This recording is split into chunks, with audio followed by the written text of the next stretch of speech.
Hello friends, मैं अभी मौर्य आप लोगों का एक बार पुनः स्वागत करता हूं अपने इस YouTube फैमिली में। इस क्लास में आज जो हम अध्ययन करने वाले हैं वो अध्ययन करेंगे एंशिएंट हिस्ट्री में ही। यार, इससे पहले हम लोगों ने मौर्य साम्राज्य के बारे में बड़े ही बेहतरीन ढंग से अध्ययन किया, ठीक है। तो इस क्लास में आज जो हम अपनी बात करेंगे वो बात करेंगे मौर्य प्रशासन के संदर्भ में, यानी मौर्य साम्राज्य का जो भी पूरा का पूरा एडमिनिस्ट्रेटिव सिस्टम था उसकी चर्चा आज हम इस क्लास में करेंगे और इसको इतने बेहतरीन ढंग से समझने का प्रयास करेंगे कि यार अगर किसी भी प्रकार का इस चैप्टर से रिलेटेड या इस प्रशासनिक व्यवस्था के संदर्भ में किसी भी प्रकार का कोई प्रश्न बनता है तो वो यार जाना नहीं चाहिए, ठीक है। तो क्लास का भरपूर आनंद लेते हुए हम अपनी बात को क्या करते हैं, स्टार्ट करते हैं। बात करते हैं मौर्य प्रशासन के संदर्भ में।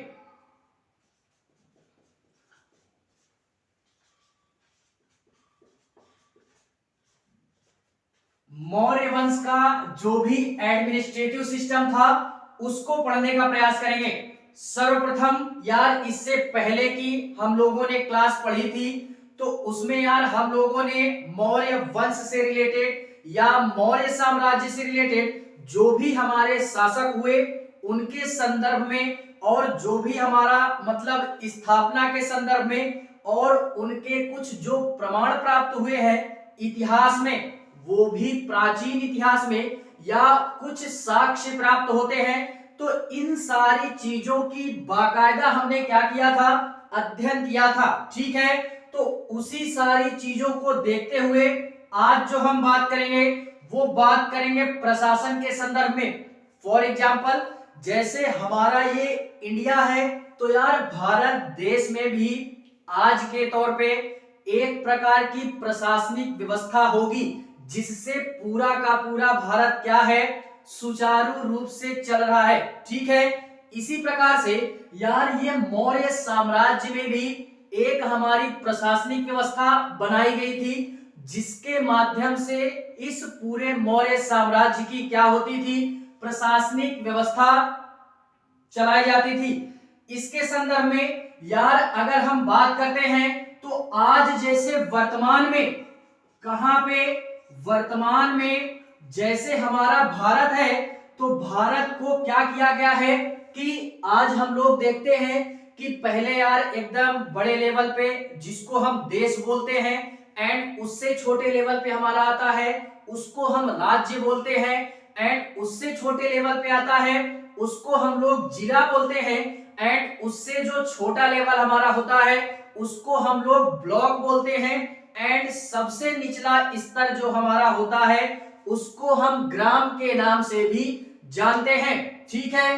तो इस प्रकार से ये हमारा वर्तमान में बात करें तो जो हमारा सबसे उच्च स्तर होता था उसको हम देश के नाम से जानते थे एंड देश के बाद में देश से जो छोटा होता था होता है वो राज्य होता है एंड राज्य स्तर से जो छोटा होता है उसको हम लोग जिला बोलते हैं एंड जिला के पश्चात में हमारा ब्लॉक होता है, ब्लॉक के बाद में हमारा ग्राम होता है, ठीक है। तो इस प्रकार से पूरे के पूरे भारत देश में यार डिवाइडेशन करके क्या किया जाता है, पूरी की पूरी प्रशासनिक व्यवस्था आज हमारी चल रही है। सेम इसी प्रकार से अगर हम प्राचीन काल की बात करें यानी मौर्य प्रशासन की बात करें तो इसमें यार क्या होता है कि जस्ट इसी प्रकार से यहां पे भी डिवाइडेशन देखने के लिए मिल जाता है। किस प्रकार का, अब यार हम लोगों ने इससे पहले ये अध्ययन किया था कि इससे पहले पूरे के पूरे भारत देश में इतना विशाल साम्राज्य स्थापित करने वाला किसी भी प्रकार का कोई शासक नहीं मिलता है। जो भी शासक मिलते हैं हमारे मतलब इस पूरे मौर्य प्रशासन के संदर्भ में या मौर्य वंश के संदर्भ में तो सबसे विशाल जो साम्राज्य स्थापित करता है वो मौर्य वंश ही स्थापित करता है। ठीक है, तो इसी कारणवश प्रशासनिक व्यवस्था और अच्छी ढंग से चलाई जा सके, तो इस कारणवश उस साम्राज्य को किसमें डिवाइड किया गया था, यानी जो सबसे प्राचीन की बात करें, प्राचीन स्तर की बात करें, तो इसमें क्या होता है कि अगर प्राचीन की बात करें तो इसमें सबसे जो बड़ा होता है उसको साम्राज्य के नाम से जानते हैं, प्राचीन ढंग से। एंड साम्राज्य के बाद यार इसको कुछ छोटे छोटे प्रांतों में डिवाइड किया गया जिसको हम विषय के नाम से जानते हैं, विषय के नाम से जानते हैं। और इससे जो छोटा स्तर डिवाइड किया गया उसको हम लोग क्या बोलते हैं, विषय के बाद हम उसको क्या बोलते हैं, ग्राम के नाम से भी जानते हैं। ठीक है,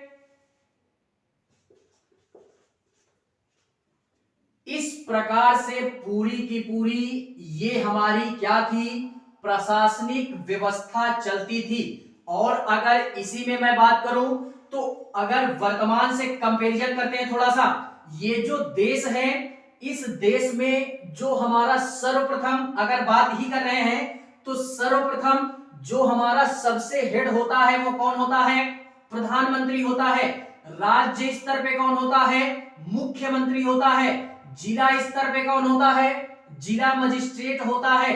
एंड जिला मजिस्ट्रेट के बाद में ब्लॉक स्तर पे जो सबसे प्रमुख होता है उसको हम लोग ब्लॉक प्रमुख के नाम से भी जानते हैं।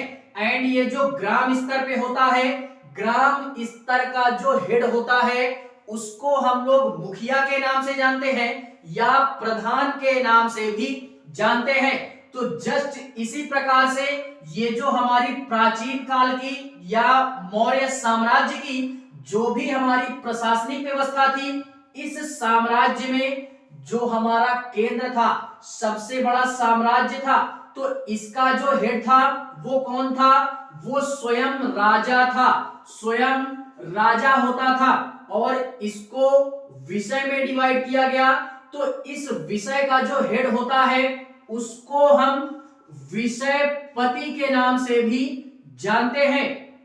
एंड विषयपति के पश्चात में इसको और छोटा बनाया गया जिसको हम ग्राम के नाम से जानते हैं।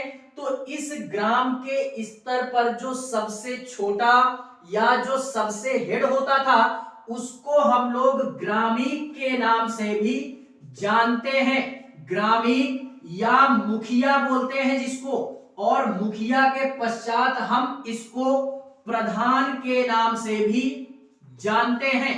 तो इस प्रकार से पूरी की पूरी जो भी हमारी प्रशासनिक व्यवस्था थी उसको एकदम सुचारू रूप से या बेहतर तरीके से चलाया जा सके, इस कारणवश पूरे के पूरे मौर्य साम्राज्य को कई छोटे छोटे मतलब डिवाइडेशन कर दिया गया, यानी छोटे छोटे क्षेत्रों में बांट दिया गया, जिससे अलग अलग क्षेत्रों में वहां पे अलग अलग हमारे क्या होते थे, अध्यक्ष होते थे। और उन्हीं अध्यक्षों के माध्यम से पूरी की पूरी शासन प्रणाली चलती थी। ठीक है, तो इतनी सारी चीजें हमें याद रखनी है।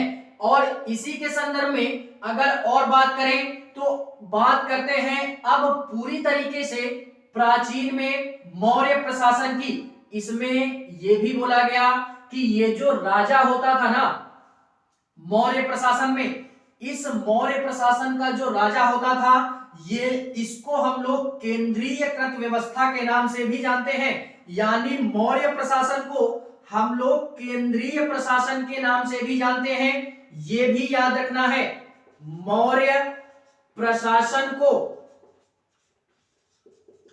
केंद्रीय प्रशासन के नाम से भी जानते हैं, केंद्रीय प्रशासन के नाम से जानते हैं, ये भी हमें याद रखना है। और इससे पहले की क्लास में हम लोगों ने अध्ययन किया कि ये जो पूरा का पूरा मौर्य साम्राज्य था ये कहां तक विस्तृत था। तो अगर मैं बात कर ही लेता हूं तो पूर्व में कहां तक, बांग्लादेश तक, पूर्व में बांग्लादेश तक। एंड यार पश्चिम की बात करें पश्चिम में ये कहां तक था, तो ये पाकिस्तान एवं अफगानिस्तान का क्षेत्र था हमारा पूरा। ये दोनों क्षेत्र भी प्राचीन समय में भारत के अंतर्गत ही आते थे। एंड अगर उत्तर की बात करें, उत्तर में यार वही पूरा हमारा जम्मू कश्मीर साइड तक पूरा हमारा हो जाता है। एंड अगर दक्षिण की बात करें तो दक्षिण में हमारा कर्नाटका का जो भी सीमा क्षेत्र था, कर्नाटका तक ये पूरा का पूरा विशाल साम्राज्य हमारा मौर्य काल के अंतर्गत देखा जाता है। और इतना ही नहीं यार, कई सारी चीजें भी इसमें देखी जाती हैं और कई सारी चीजें इसमें होती हैं। यहाँ पे वर्तमान में देखते हैं तो वर्तमान में ये जो हमारा यहाँ पे प्रधानमंत्री होता है केंद्र में, यहाँ पे जो केंद्र बिंदु होता है पूरे देश का, जो पूरे देश को हैंडल करता है, वो प्रधानमंत्री होता है। और ये जो प्रधानमंत्री होता है, ये यार एक प्रकार से बोले तो इसकी शक्तियां जो होती हैं ये निरंकुश नहीं होती है। अर्थात निरंकुश से क्या तात्पर्य है? निरंकुश से तात्पर्य ये है कि पहले राजतंत्रात्मक शासन था हमारा, क्योंकि स्वयं जो राजा होता था ये स्वयं में सारी चीजों का क्या करता था, यानी एक तरीके से बोले तो सारी चीजें ये खुद ही हैंडल करता था, किसी से कुछ पूछने की आवश्यकता नहीं थी। तो इसकी जो शक्तियां थी, इसके पास में निरंकुश शक्तियां थी, निरंकुश से तात्पर्य यही है कि इस पे किसी भी प्रकार का कोई बर्डन नहीं होता था, किसी भी प्रकार का कोई दबाव नहीं होता था। लेकिन यहाँ पे अगर वर्तमान में बात करें तो यहाँ पे लोकतंत्रात्मक शासन था।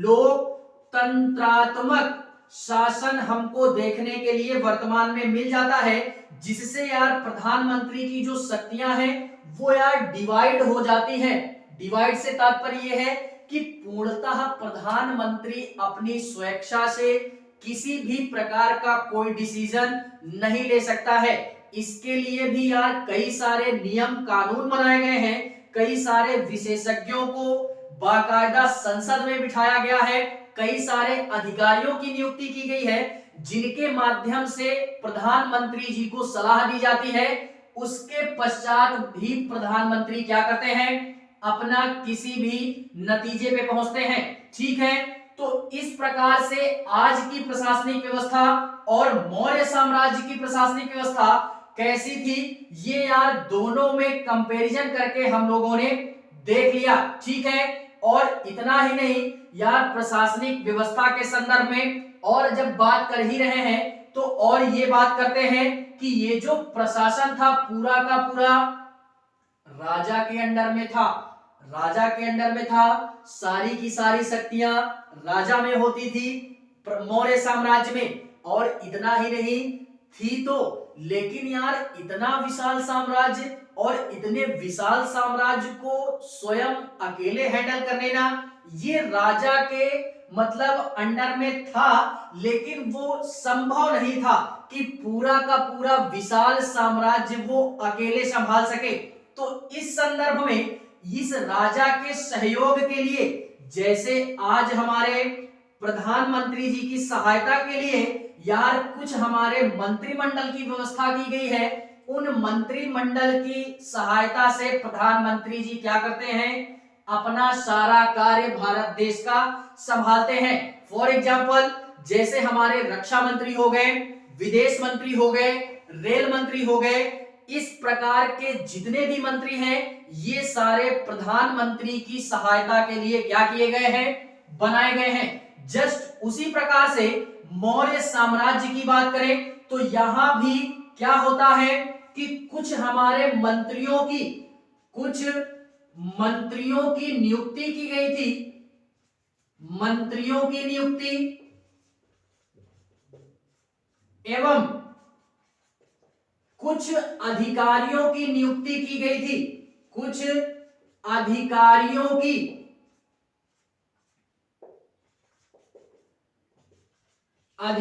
की क्या की गई थी, नियुक्ति की गई थी। और इन मंत्रियों की या अधिकारियों की जो है मंत्रियों की नियुक्ति की गई थी। तो प्राचीन समय में इन मंत्रियों को क्या कहा जाता था, आमत्य कह करके संबोधित किया जाता था। आमत्य कह करके संबोधित किया जाता था। मौर्य साम्राज्य के अंतर्गत जो भी राजा की सहायता के लिए मंत्री नियुक्त किए गए थे उनको आमत्य बोला जाता था। और जो अधिकारी नियुक्त किए गए थे इनको तीर्थ के नाम से संबोधित किया जाता था। तीर्थ कह करके संबोधित किया जाता था मौर्य साम्राज्य के अंतर्गत। ठीक है, तो इन दो शब्दों को हमें पकड़ना है।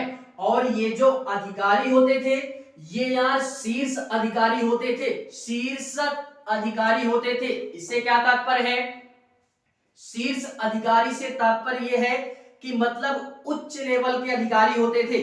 फॉर एग्जाम्पल आज जैसे यार सबसे बड़ा अधिकारी अगर कोई है तो वो वही हमारा आईएएस और पीसीएस देखते हैं, ठीक है, जो कि प्रशासनिक अधिकारी होता है। तो उसी प्रकार से प्रशासनिक अधिकारी हमारा प्राचीन स्तर में मौर्य साम्राज्य के अंतर्गत जो होते थे उनको तीर्थ कह करके क्या किया जाता था, संबोधित किया जाता था। मंत्रियों को आमत्य कह करके संबोधित किया जाता था। और इन मंत्रियों के अंतर्गत कुछ हमारे मंत्री जैसे हो गए, हम लोगों ने यार इससे पहले की क्लास अटेंड की थी तो हम लोगों ने देखा था कि चंद्रगुप्त के दरबार में हमारा एक मंत्री था जो कि सबसे बड़ा पद था वो, जिसको हम प्रधानमंत्री के नाम से भी जानते हैं। तो यह सबसे बड़ा मंत्री था। चंद्रगुप्त के दरबार में हमारा एक मंत्री रहता था जिसको हम कौटिल्य के नाम से जानते हैं, कौटिल्य के नाम से, चाणक्य के नाम से, या इन्हीं को हम विष्णुगुप्त के नाम से भी जानते हैं, जो कि चंद्रगुप्त के दरबार में रहते थे। और ये चंद्रगुप्त के क्या थे, प्रधानमंत्री थे, प्रधानमंत्री थे। ठीक है, तो ये भी हमें क्या करना है, याद रखना है। और इसी तरीके के मंत्री और थे जिनको हम पुरोहित के नाम से भी जानते हैं। तो इस तरीके के मंत्री और होते थे, जैसे पुरोहित हो गया, इटेसेट्रा। इस तरीके के मंत्री हमारे मौर्य प्रशासन के अंतर्गत देखे जाते थे। और अगर अधिकारियों की बात करें तो अधिकारी भी हमारे होते थे जो कि हमारे शीर्ष अधिकारी होते थे, उनको तीर्थ कह करके संबोधित किया गया है मौर्य प्रशासन के अंतर्गत। ठीक है, तो देखते हैं इसके आगे प्रशासनिक व्यवस्था में ही अधिकारियों के संबंध में।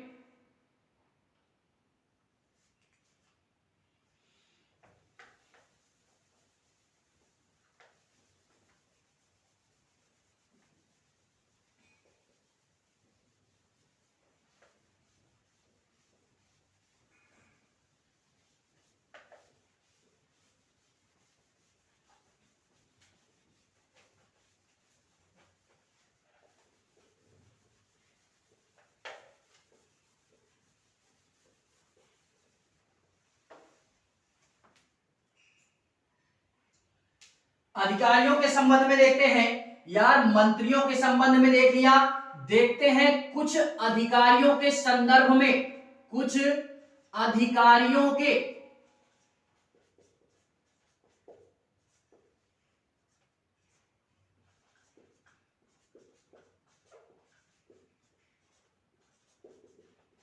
अधिकारी किस तरीके के थे। तो 3 से 4 अधिकारियों की बात हम यहां पे करते हैं जो कि बड़े अधिकारी होते थे। कौन कौन से, एक हमारा था समाहर्ता, ये यार नाम याद रखने हैं, ठीक है, समाहर्ता एक अधिकारी कौन था, समाहर्ता। एंड दूसरा सन्निधाता, सन्निधाता।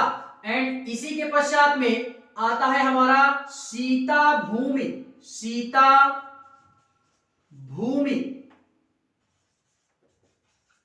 एंड इसी के पश्चात में यार आता है पांड्याध्यक्ष, पांड्या अध्यक्ष आता है। एंड इसी के पश्चात में आता है जो लास्ट हमारा अक्षपटलाध्यक्ष, अक्षपटलाध्यक्ष। ये हमारे मौर्य साम्राज्य के कुछ वरिष्ठ अधिकारी थे जिनके माध्यम से पूरी की पूरी प्रशासनिक व्यवस्था मौर्य साम्राज्य की चलती थी और ये अधिकारी और मंत्री राजा का बड़े ही बेहतरीन ढंग से प्रशासनिक व्यवस्था को चलाने में सहयोग करते थे। ठीक है, देखते हैं समाहर्ता किसको बोलते हैं, सन्निधाता किसको बोलते हैं, एंड सीता भूमि पांड्याध्यक्ष एंड अक्षपटलाध्यक्ष ये किस प्रकार के अधिकारी हमारे होते थे। तो ये जो समाहर्ता थे इनको हम राजस्व विभाग का अधिकारी बोलते हैं। राजस्व विभाग के अधिकारी होते थे हमारे कौन, उनको हम समाहर्ता के नाम से भी जानते हैं। ठीक है, एंड इसी के पश्चात में ये जो सन्निधाता था इसको राजकीय कोषाध्यक्ष, कोषाध्यक्ष के नाम से भी जानते हैं, ये भी हमें याद रखना है। एंड सीता भूमि ये एक प्रकार से राजकीय या कृषि विभाग से संबंधित यानी राजकीय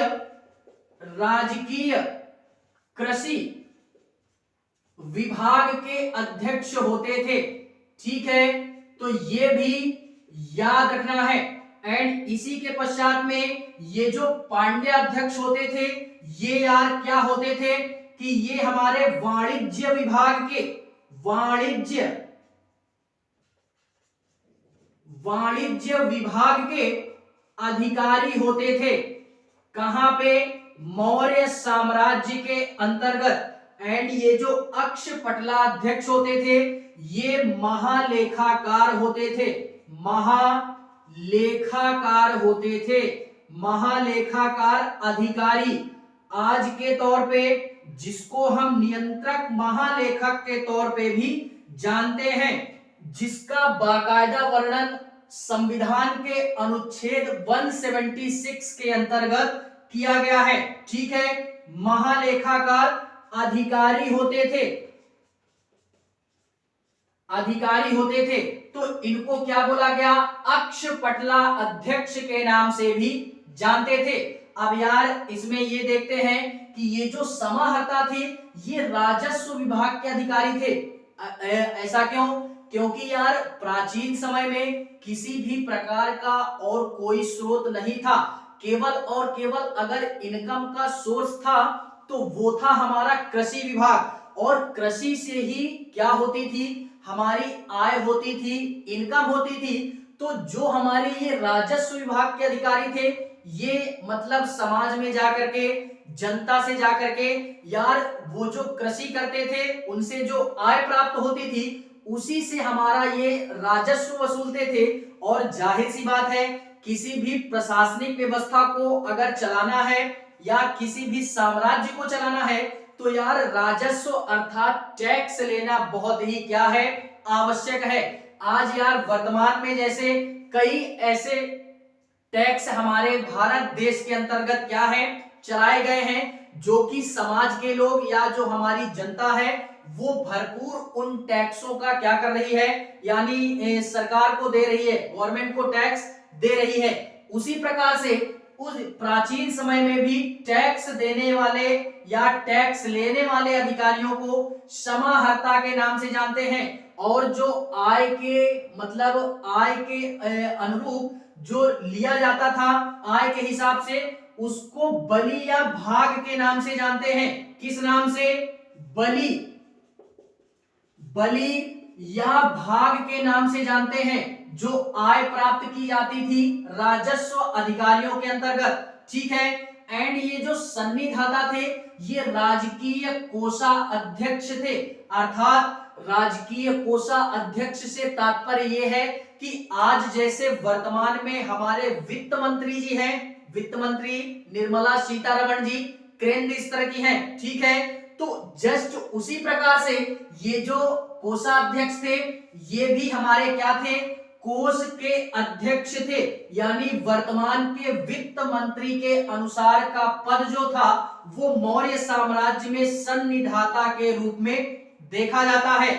सीता भूमि क्या होती है, सीता भूमि राजकीय कृषि विभाग अर्थात संपूर्ण कृषि विभाग का जो भी मतलब एक प्रकार से बोले तो संपूर्ण कृषि विभाग की देखरेख करने के लिए या पूरे के पूरे कृषि व्यवस्था को हैंडल करने के लिए मौर्य प्रशासन में यार एक हमारा पद बनाया गया जो कि एक वरिष्ठ पद था जिसको हम सीता भूमि के नाम से भी जानते हैं। और सीता भूमि एक प्रकार की राजकीय भूमि होती थी, ये भी याद रखना है।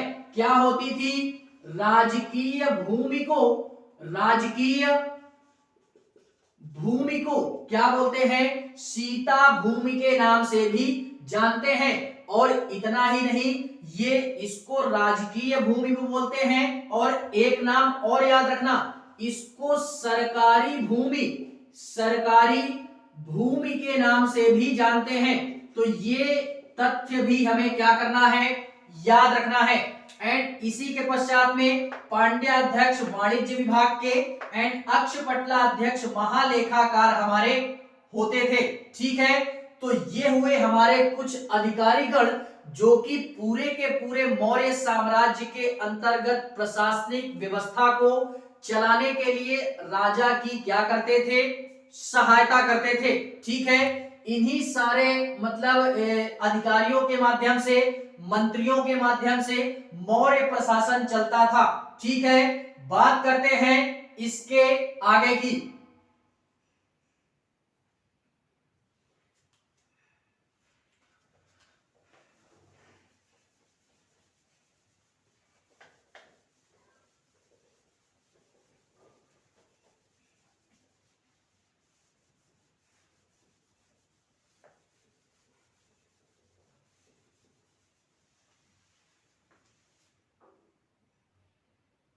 देखते हैं इसी में यार, इससे पहले हम लोगों ने क्या पढ़ा था कि राजा जो था वो यार सबसे हेड होता था। ठीक है, अभी हम लोगों ने देखा उनकी सहायता के लिए अधिकारी बनाए गए, मंत्री बनाए गए। ठीक है, लेकिन वो केवल सहयोग करते थे राजा की प्रशासनिक व्यवस्था को चलाने के लिए, लेकिन जो पूरा का पूरा फाइनल डिसीजन लेता था वो राजा ही लेता था। ठीक है, तो इस क्रम में यार राजा को कई प्रकार के ऐसी शक्तियां दी गई थी, जिसमें से अभी हम लोगों ने प्रशासन देखा, प्रशासन में अधिकारी आते हैं, वे इनके पास में कुछ न्यायिक शक्तियां भी थी और न्यायिक शक्तियों के साथ साथ में कुछ सैनिक शक्तियां भी थी। तो इस प्रकार की शक्तियां राजा के पास में क्या होती थी, ठीक है, तो इस संदर्भ में थोड़ी सी बात करते हैं सैनिक व्यवस्था की, जो कि मौर्य साम्राज्य का सबसे महत्वपूर्ण अंग माना जाता है। तो देखते हैं इस प्रशासन के संदर्भ में कि किस प्रकार से मौर्य साम्राज्य में किस प्रकार की सेना हुआ करती थी और कितने प्रकार की सेना होती थी जो कि पूरे के पूरे मौर्य साम्राज्य को सुरक्षित रखती थी। ठीक है, वर्तमान में आज जैसे हमारी यार सैनिक व्यवस्था की बात करें तो सैनिक व्यवस्था हमारी यार कितने प्रकार की, 3 प्रकार की होता है ना, आर्मी, एयरफोर्स, इंडियन नेवी, इस तरीके की जल सेना, वायुसेना एंड थल सेना। तो ये हमारी आज की क्या है, ये सैनिक व्यवस्था आज की है। और प्राचीन समय की बात करें तो प्राचीन समय की बात करेंगे तो प्राचीन में मौर्य साम्राज्य के अंतर्गत यार हमारी जो सैनिक व्यवस्था थी वो भी हमारी 2-3 प्रकार की सैनिक व्यवस्था देखने के लिए मिल जाती है। कौन कौन सी? सबसे पहले यार ये जो सैनिक विभाग था इसके जो अध्यक्ष होते थे वो सेनापति होते थे। वर्तमान में आज भी हमारा सेनापति ही है। तीनों सेनाओं का एक हेड होगा हमारा, जिसको हम सेनापति के नाम से भी जानते हैं। ठीक है, तो उसी प्रकार से वहां पे भी सेनापति होता था और वो सेनापति सेनाओं के माध्यम से पूरे के पूरे मौर्य साम्राज्य को सुरक्षित रखता था, जिससे राजा निश्चिंत होकर के अपना साम्राज्य बड़े ही बेहतरीन ढंग से चला पाता था। ठीक है, तो इसी क्रम में हमारे कुछ इतिहासकार आते हैं। कौन कौन से इतिहासकार? एक हमारे जस्टिन हो गया। कौन? कुछ इतिहासकारों की बात करते हैं। कुछ हमारे इतिहासकार आते हैं जिनको हम लोग क्या बोलते हैं? जस्टिन के नाम से जानते हैं, जस्टिन। एंड दूसरा हमारा आता है कौन? प्लिनी। प्लिनी ये हमारे इतिहासकार हैं, ये नाम याद रखना। इनके अनुसार ये बोला गया कि मौर्य साम्राज्य में क्या होता है कि मौर्य साम्राज्य में, यार एक प्रकार से बोले तो मौर्य साम्राज्य में चार प्रकार की सेनाएं देखने के लिए मिल जाती हैं। कितने प्रकार की? 4 प्रकार की सेनाएं मौर्य साम्राज्य में मौर्य प्रशासन के अंतर्गत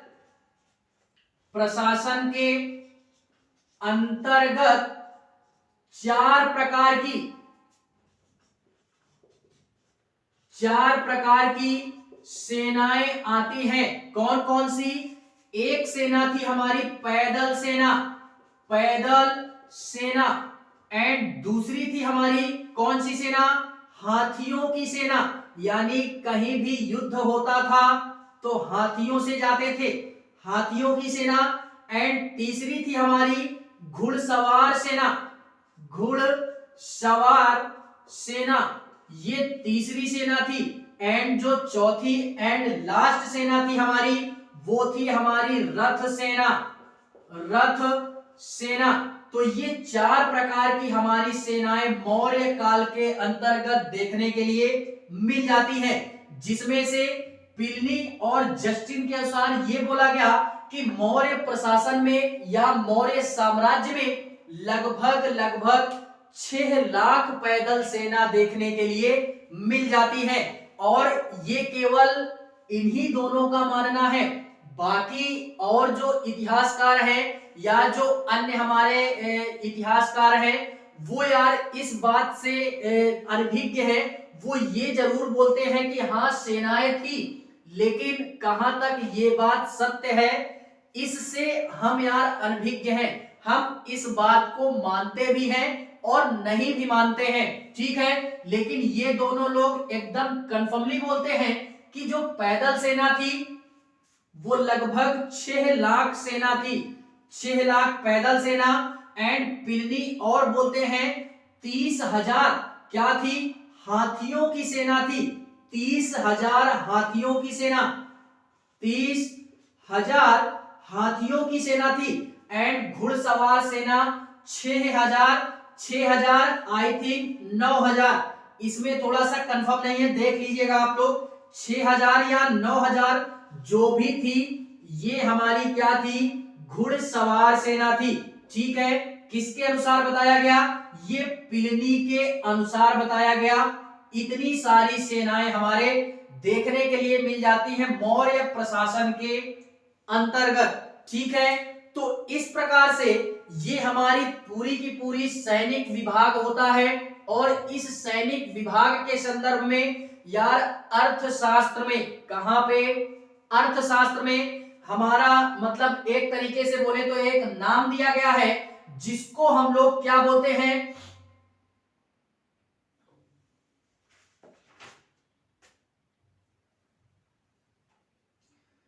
देखते हैं इसी में यार, ये सेनाओं के संदर्भ में ये थी हमारी पूरी की पूरी क्या? पूरी की पूरी मौर्य प्रशासन की एक तरीके से बोले सैनिक व्यवस्था, जो कि पूरे के पूरे मौर्य प्रशासन को एक मजबूती प्रदान करती थी। एक सुदृढ़ रूप से या संगठित रूप से या सुचारू रूप से प्रशासन को चलाने में राजा की सहायता करती थी और पूरे के पूरे साम्राज्य को सुरक्षित रखती थी। और किसी भी प्रकार का अगर कोई युद्ध होता था तो ये चारों सेनाएं मिलकर के उस युद्ध में भाग लेती थी और जहां पे भी जाती थी वहां का एकदम क्या बोल सकते हैं यार कि क्या कहना है, नहीं बोल सकते, ठीक है।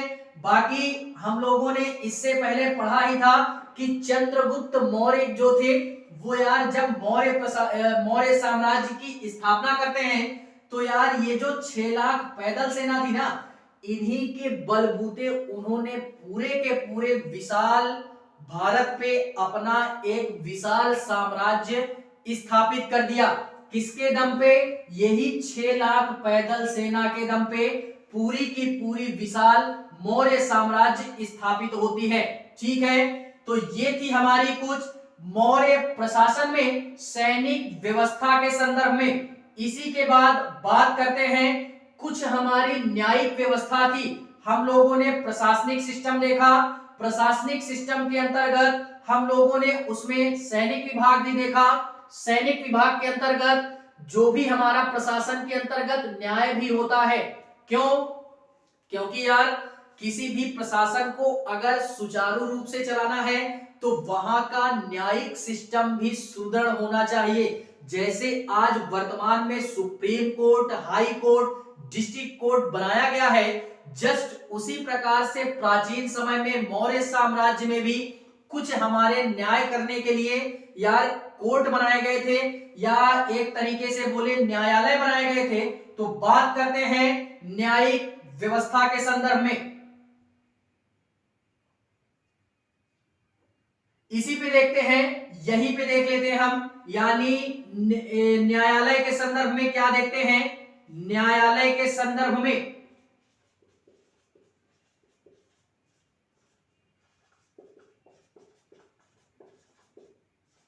न्यायालय के संदर्भ में इससे पहले यार मैंने यही बोला कि किसी भी साम्राज्य को या प्रशासन को और सुदृढ़ बनाना है तो वहां की न्याय व्यवस्था अच्छी होनी चाहिए। और यार पहले से हम लोग क्लास की स्टार्टिंग से ही ये चीज जान चुके हैं कि राजा में सारी शक्तियां निहित थी, फिर वो चाहे सैनिक शक्ति हो, प्रशासनिक शक्ति हो या किसी भी प्रकार की न्यायिक शक्ति हो, ये सारी की सारी शक्तियां हमारे राजा में निहित होती थी। लेकिन इतना विशाल साम्राज्य था कि अकेले राजा द्वारा इन सारे सिस्टमों को हैंडल करना संभव नहीं था। इसी कारणवश विभिन्न मंत्रियों की नियुक्ति, विभिन्न अधिकारियों की नियुक्ति और इस न्यायालय के अंतर्गत राजा का न्याय करना भी संभव नहीं था।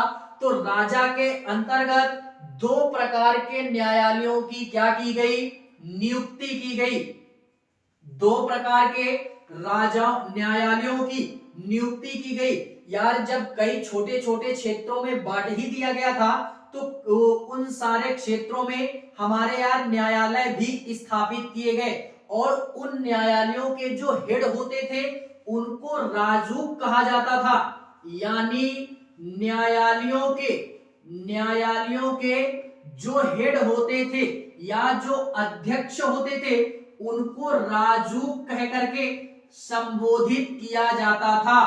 ये भी हमें क्या करना है? याद रखना है। राजूक करके संबोधित किया जाता था मौर्य प्रशासन के अंतर्गत। और न्यायालय स्थापित किए गए 2 प्रकार के न्यायालय। एक था हमारा धर्म स्थल न्यायालय या धर्म स्थल न्यायालय, एंड सेकेंड था हमारा कंटक शोधक न्यायालय। कंटक शोधक न्यायालय, इसको आज से कंपैरिजन कर देना। जैसे हमारा सुप्रीम कोर्ट, हाई कोर्ट है, उसी प्रकार से मौर्य प्रशासन के अंतर्गत ये 2 न्यायालय देखने के लिए मिल जाते हैं। धर्म स्थल न्यायालय को क्या बोलते हैं? धर्म स्थल न्यायालय में ऐसे मामलों को सुलझाया जाता है, एक प्रकार से बोले तो इस न्यायालय में जो न्याय किया जाता है वो केवल और केवल दीवानी मामले, यानी दीवानी मामले सुलझाए जाते थे। और कंटक शोधक न्यायालय में फौजदारी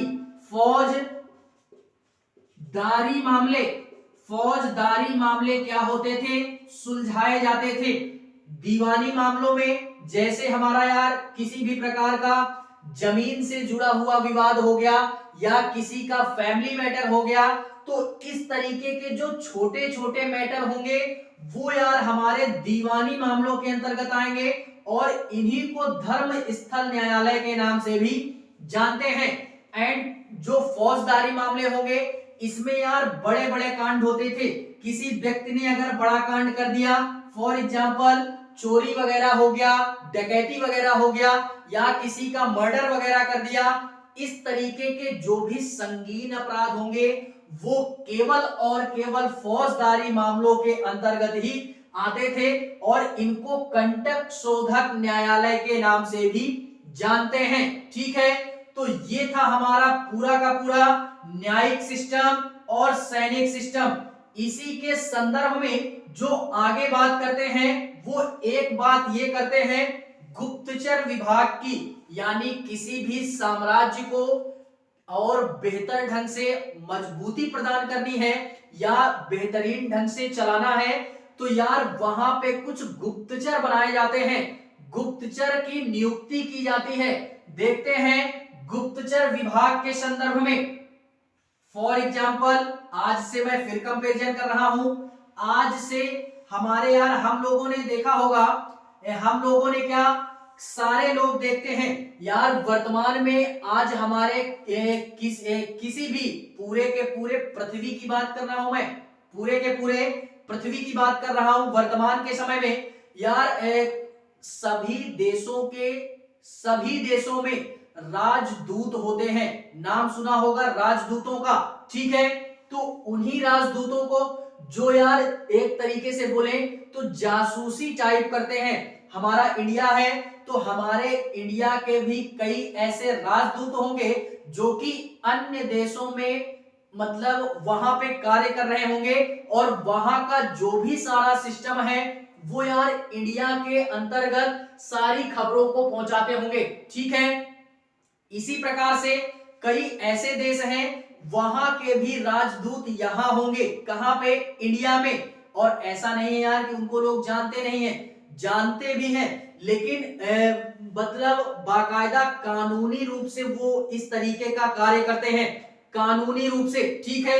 अगर गैर कानूनी हो जाता है तो फिर वहां पे मामला फंस जाता है, ठीक है। तो इसी प्रकार से यहां भी इस तरीके की नियुक्ति हमारे की गई थी। किसकी? राजदूतों की नियुक्ति, यानी गुप्तचर विभाग था हमारा एक मौर्य प्रशासन के अंतर्गत, जहां पे क्या किया जाता था, एक तरीके से गुप्तचरों की नियुक्ति की जाती थी। किसकी? गुप्तचरों की नियुक्ति की जाती थी। और इनकी नियुक्ति क्यों की जाती थी?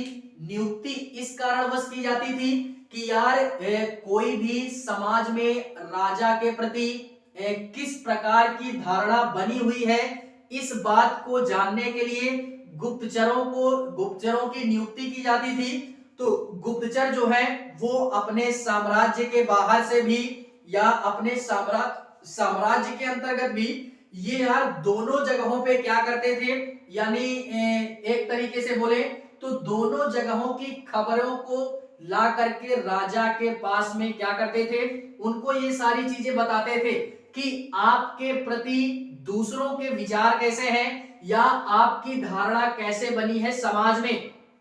इसलिए नियुक्ति की गई थी किसकी? गुप्तचरों की। ये एक प्रकार से जासूसी टाइप करते थे, ठीक है। और इतना ही नहीं, इन्हीं गुप्तचरों को अर्थशास्त्र में, जो कौटिल्य के द्वारा रचित है हमारी अर्थशास्त्र नामक पुस्तक, इस अर्थशास्त्र में क्या बोला गया है इन गुप्तचरों को? तो गूढ़ पुरुष कह करके संबोधित किया गया है।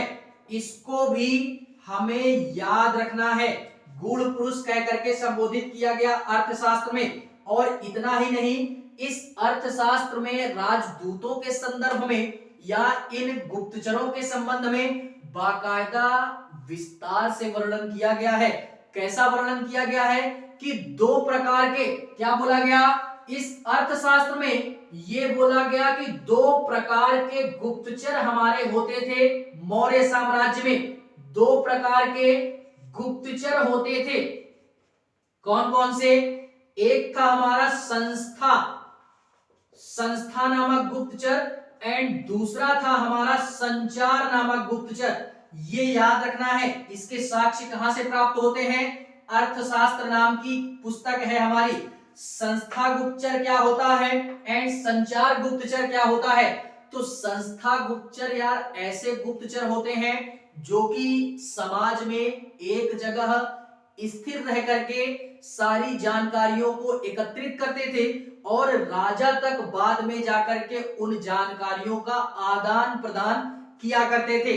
तो इस प्रकार के गुप्तचरों को संस्था के नाम से संबोधित किया गया।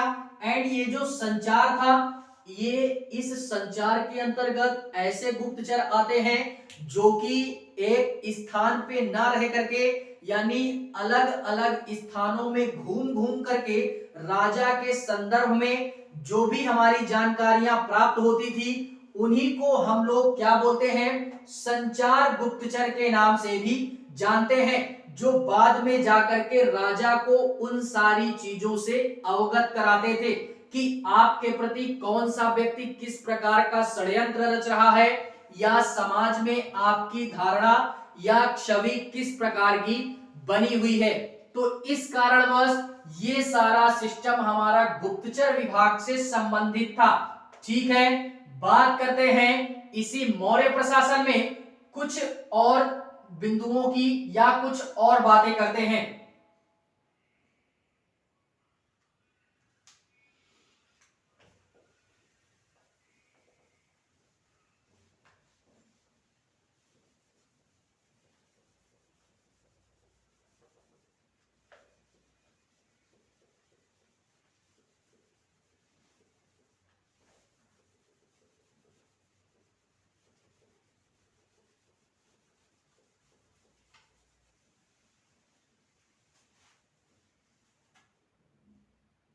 देखते हैं इसी में यार, इतनी सारी बातें हम लोगों ने कर ली, ठीक है। एंड इसी के पश्चात में मैंने जब क्लास की स्टार्टिंग की थी क्या बोला था कि जो हमारे क्या थे, मतलब पूरा का पूरा जो मौर्य साम्राज्य था, क्या था?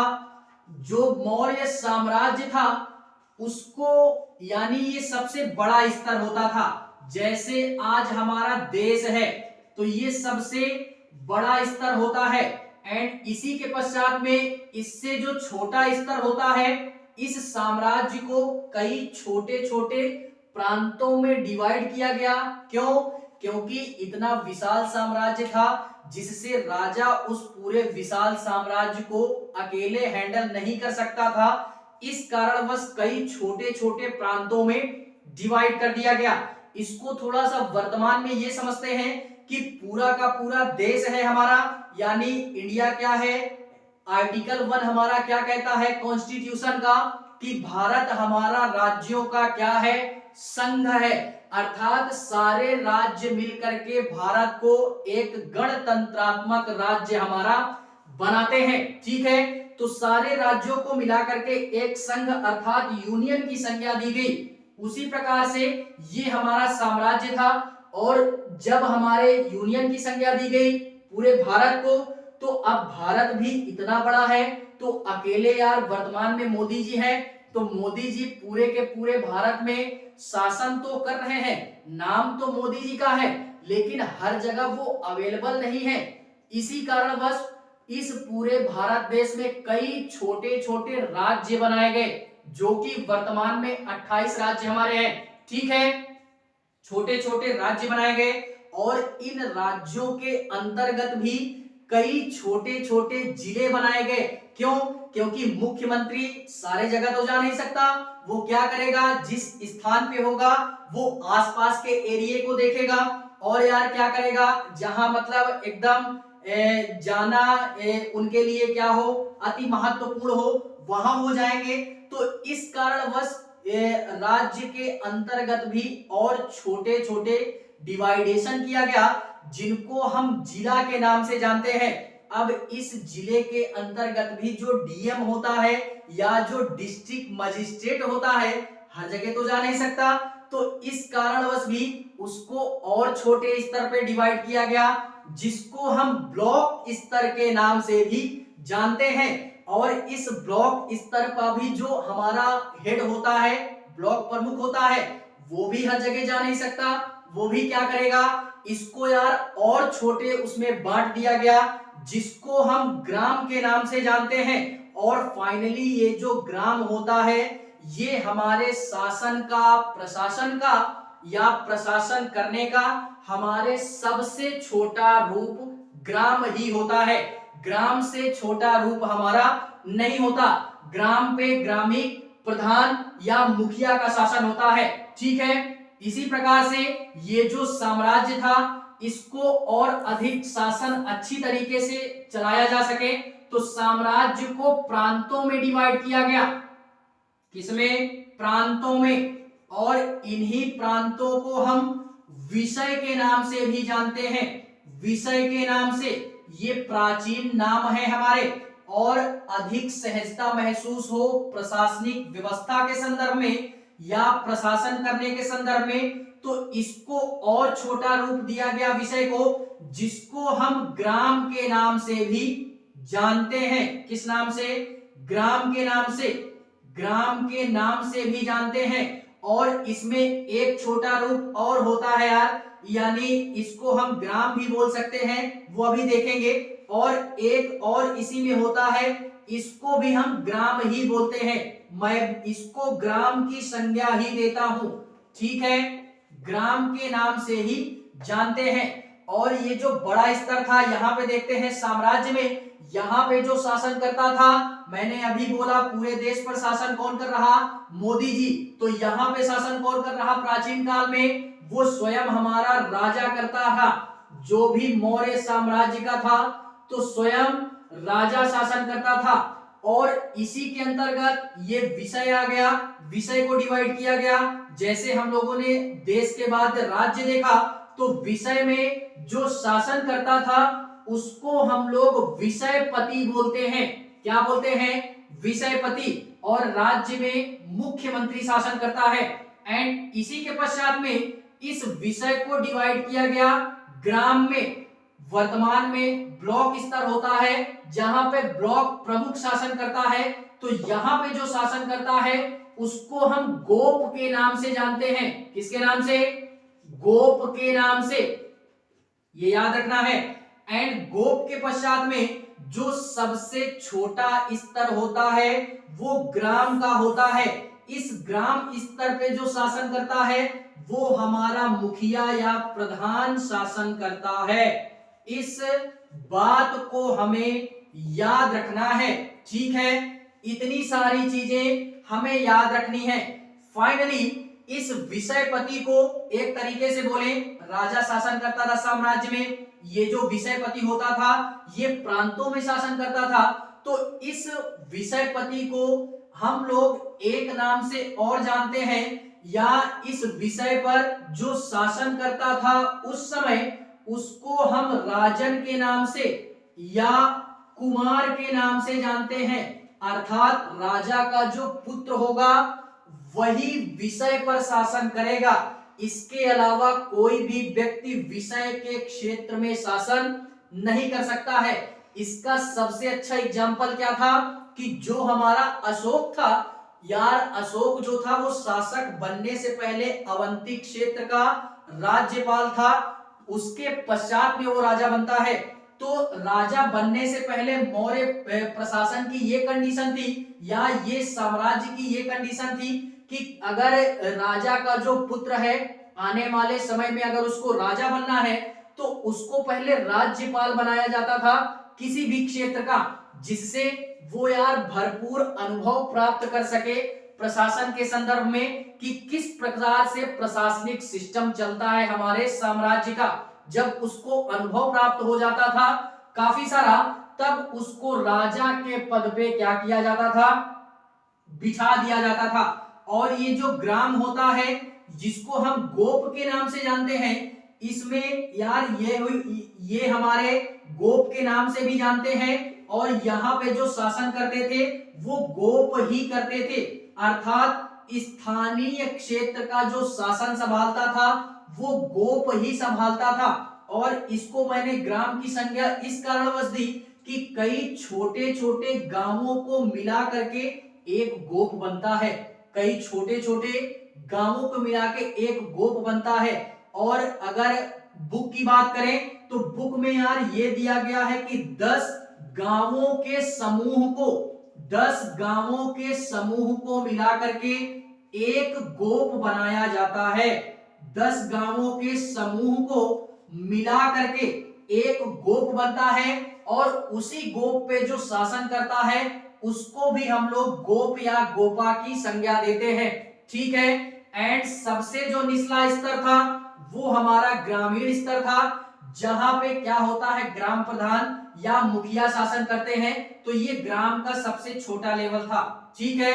तो ये थी हमारी कुछ मौर्य प्रशासन के संदर्भ में कुछ हमारी ऐसे मतलब तथ्य थे या टॉपिक थे जिनको यार हमने टच करने का प्रयास किया बिल्कुल बेहतरीन तरीके से। इसी में थोड़ी सी बात और करते हैं, ये प्रांतों में थोड़ी सी 1-2 पॉइंट देख ही लेते हैं। कौन कौन से इसके संदर्भ में, ये जो हमारे प्रांत थे इनको यार 5 भागों में डिवाइड किया गया था। इतना विशाल साम्राज्य था कि 5 भागों में प्रांतों को डिवाइड किया गया था ताकि प्रशासनिक सिस्टम अच्छी तरीके से चल सके। कौन कौन से? एक था हमारा उत्तरापंथ एंड एक था दक्षिणापंथ एंड एक था हमारा पूर्वी पंथ या भाग एंड चौथा था अवंती एंड पांचवा जो हमारा आता है वो कलिंग का क्षेत्र आता है। तो ये 5 प्रांत मौर्य साम्राज्य के अंतर्गत बनाए गए जहां पे अलग अलग तरीके से शासन चलाया जाता था। उत्तरापंथ जो था पाकिस्तान, अफगानिस्तान, जम्मू कश्मीर वाला हिस्सा हमारे उत्तरापंथ के अंतर्गत आता था, जिसकी राजधानी हमारी तक्षशिला वाली क्षेत्र में थी। कहां पे? तक्षशिला। उत्तरापंथ की राजधानी क्या थी? तक्षशिला थी। इसको याद रखना है आधुनिक पाकिस्तान में। दक्षिणापंथ की राजधानी ये थी हमारी स्वर्णगिरी, ये दक्षिण साइड में था। पूर्वी पंथ की राजधानी क्या थी? पाटलिपुत्र थी, जो कि पूरे मौर्य साम्राज्य की राजधानी थी पाटलिपुत्र, और इसको प्रास के नाम से भी जानते हैं। एंड ये जो अवंती था ये आधुनिक उज्जैन में पड़ता है, इसकी राजधानी उज्जैन ही है। मौर्य साम्राज्य के ये 5 प्रांत काफी इंपॉर्टेंट हैं। कलिंग, ये जो कलिंग है ये उड़ीसा वाले क्षेत्र में है। इसकी जो राजधानी थी वो तोसली थी। क्या थी? तोसली। इसको भी हमें क्या करना है? याद रखना है। तो इस तरीके से ये पूरे के पूरे 5 प्रांत हैं हमारे जो कि हमें याद रखने हैं। और इन प्रांतों को हम एक नाम से और जानते हैं जिनको हम चक्र के नाम से जानते हैं। प्रांतों को चक्र की संज्ञा भी दी गई है। ठीक है। तो इस तरीके से ये पूरा का पूरा मौर्य प्रशासन था हमारा। एक चीज इसमें एक बात और याद रखना कि यार ये मौर्य प्रशासन तो यहीं पे क्या होता है? समाप्त होता है। ठीक है। मौर्य प्रशासन यहीं पे समाप्त होता है। लेकिन थोड़ी सी एक पॉइंट ये याद रखना कि ये जो 5 प्रांत थे हमारे, यानी जो 5 प्रांत है हमारे, इससे पहले हम लोगों ने ये देखा था कि मेगास्थनीज के द्वारा हमारी यार 6 कमेटियां बनाई गई थी।